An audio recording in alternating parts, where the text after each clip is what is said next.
കാര്യം പറയാനുള്ളതറിയോ? ഇയാള് പറയുന്നത് ഇതുവരെയും പറഞ്ഞു വന്നിരുന്നത്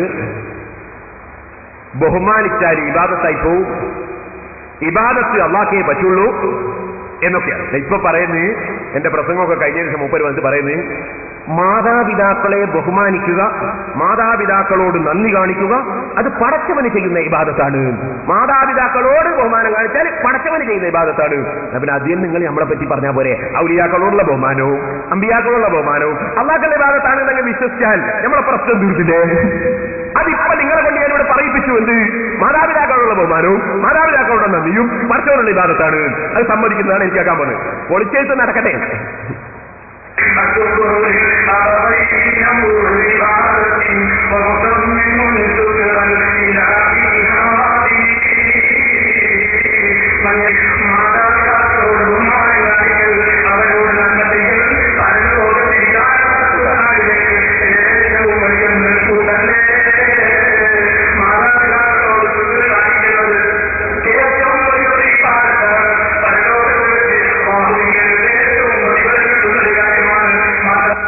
കണ്ടോ?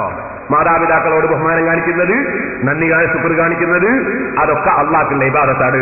ഇതുപോലെ തന്നെ മൗലവിമാരെ ഔലിയാക്കളോട് ബഹുമാനം കാണിക്കുന്നത്, അമ്പിയാക്കളോട് ബഹുമാനം കാണിക്കുന്നത്, സജ്ജനങ്ങളോട് ബഹുമാനം കാണിക്കുന്നത്, ആലിമീങ്ങളോട് ബഹുമാനം കാണിക്കുന്നത്, തങ്ങന്മാരോട് ബഹുമാനം കാണിക്കുന്നത്, അതൊക്കെ അള്ളാഹുവിന്റെ ഇബാദത്താണ്. ഇതങ്ങ് അംഗീകരിച്ച വിഷയം കഴിഞ്ഞില്ലേ? അപ്പൊ നിങ്ങൾ അടുത്തടുത്ത് വരുന്നുണ്ട്. നിങ്ങൾ കിടന്നിടത്തുനിന്ന് എണീക്കൂലെങ്കിലും നടക്കൂലെങ്കിലും കിടന്ന സ്ഥലത്ത് പടക്കുന്നുണ്ട്.